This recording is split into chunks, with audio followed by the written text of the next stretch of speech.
Mga kabidyo, kaya heto muli tayo sa ating panibagong video.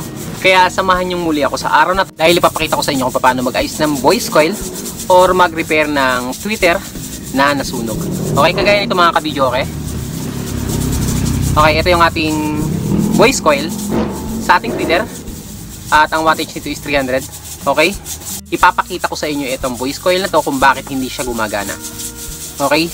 So, kapag ganito na yung voice coil nyo, may posibilidad na hindi nagagana yung tweeter. Okay, kaya umpisahan natin mag-repair ng ating tweeter.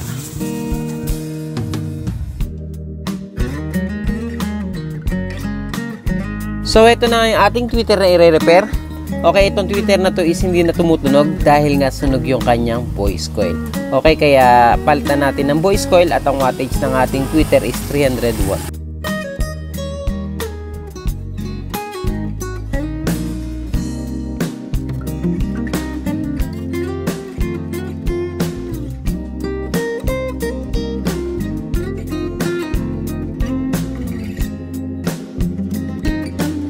Okay, tanggalin muna natin yung ating horn.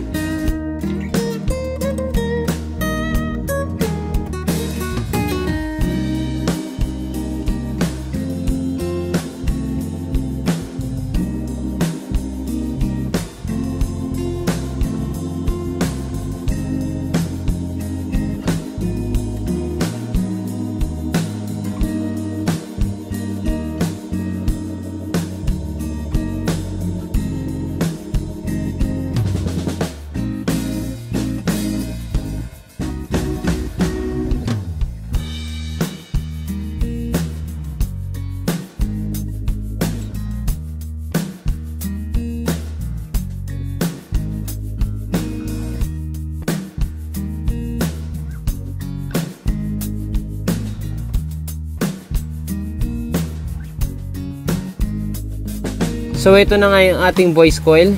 Mapapansin nyo is sunog na yung kanyang wire. Kulay black na siya at meron namang hindi pa sunog. Pagka ganyan ang coil nyo is may posibilidad na kailangan ng palitan. Okay, kailangan natin bakbakan yung ating lumang voice coil. At dahil nakaragbihan mga kabidyo, okay, nilagyan natin ng gasolina.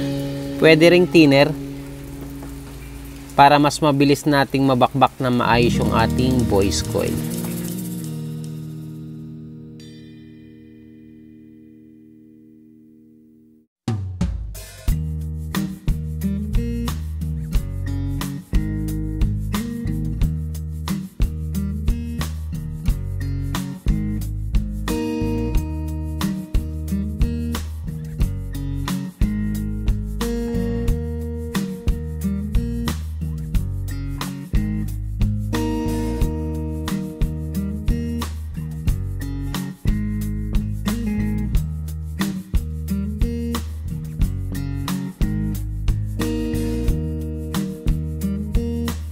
At dahil nabakbak na natin yung lumang voice coil, kailangan nating linisin ng mabuti para yung pagkakapitan ng ating panibagong voice coil is maganda ang pagkakalapat niya.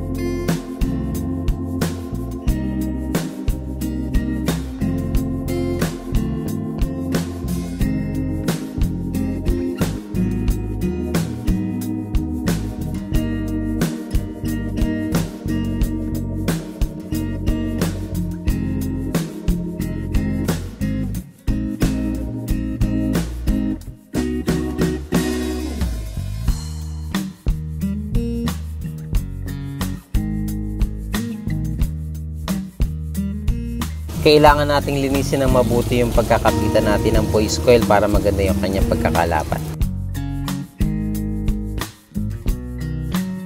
Okay, ito yung ating panibagong voice coil na ikakabit. Kung mapapansin nyo is makintab na makintab yung ating wire dahil nga siya is bago pa. Okay, ang presyo ng ating voice coil is umabot ng 200 to 300. Okay?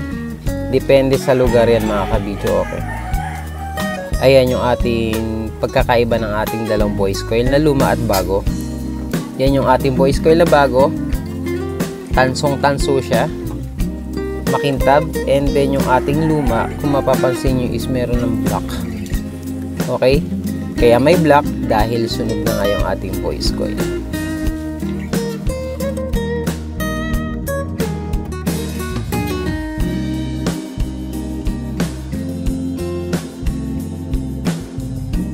Okay, bago natin ikabit yung ating voice coil, kailangan nating linisin yung gap ng ating driver unit.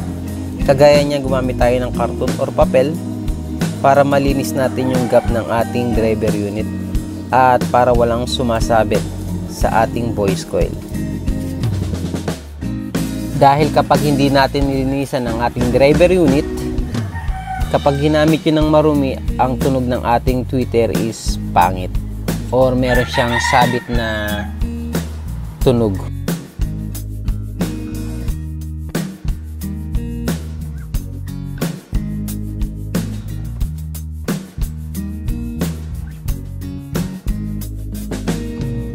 And then gagamit tayo ng rugby para sa ating pandikit sa ating coil.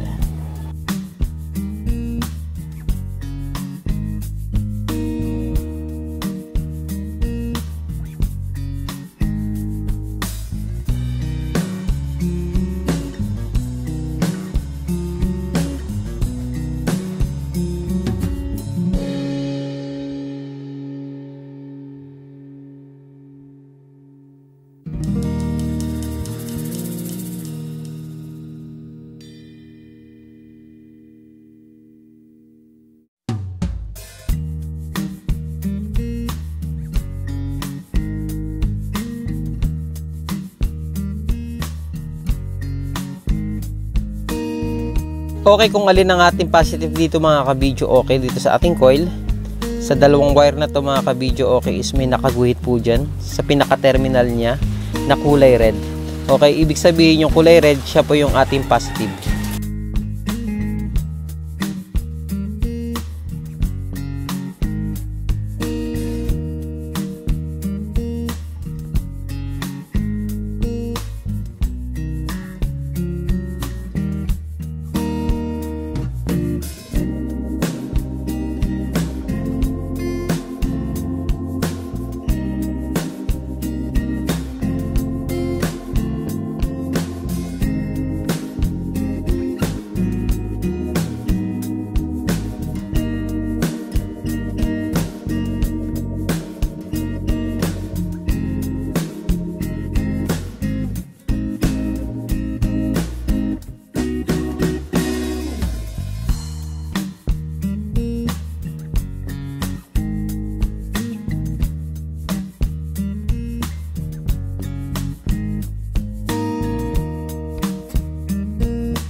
And then putulin natin yung sobrang wire.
Okay, testingin na natin.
At yun na nga mga kabidyo, okay, nakita nyo kung paano tayo mag-repair ng ating voice coil. Dahil yung ating voice coil sa Twitter natin is sunog na, kaya kailangan natin palitan ng panibagong coil. At para sa ating mga kabidyo, okay natin dyan, na may mga Twitter na hindi na tumutunog, maliit man o malaki, basta kapag sunog ng inyong voice coil is ganun lang po yung ating pagpapalit ng ating voice coil para maging maayos yung ating sound. At kung saan naman tayo makakabili ng ating voice coil? Makakabili tayo ng voice coil mga kabidyo, okay, sa mga tindahan ng mga electronic shop. At kung bibili man kayo ng panibagong yung coil, kailangan nyo lang dalhin yung pinaglumaan yung voice coil na kagaya nito. Okay, para masukat nyo yung coil na bibili nyo. O kaya is dalhin nyo yung inyong driver unit para yun po yung inyong susukatan sa panibago nyong voice coil. Okay, at hanggang dito na lang mga kabidyo. Okay, sana may napulot kayo kahit content technique muli sa pag-ayos ng ating Twitter. Okay? Or sa pagpapalit ng ating voice coil. Dahil kapag hindi kayo marunong mag-ayos ng Twitter or voice coil ng inyong Twitter, medyo mapapamahal kayo dahil sa labor. Kaya kung marunong kayo magpalit ng voice coil, nakagaya ng ginawa natin mga kabidyo, okay, is kahit kayo na mismo ang mag-repair ng inyong voice coil. At sa mga hindi pa po nagsasubscribe yan, subscribe na po kayo and notification bell. Idamay nyo na para lagi kayong updated sa ating mga ginagawa mga video. At sa nais bumisita sa ating Facebook page account, ang account po natin is Video Okay and 3Ks Box Randy. And pakipollow na rin po yung ating page and pakilike na rin po para hindi naman masayang inyong pagbisita sa ating page. Hanggang dito na lang at maraming salamat at hanggang sa muli. God bless.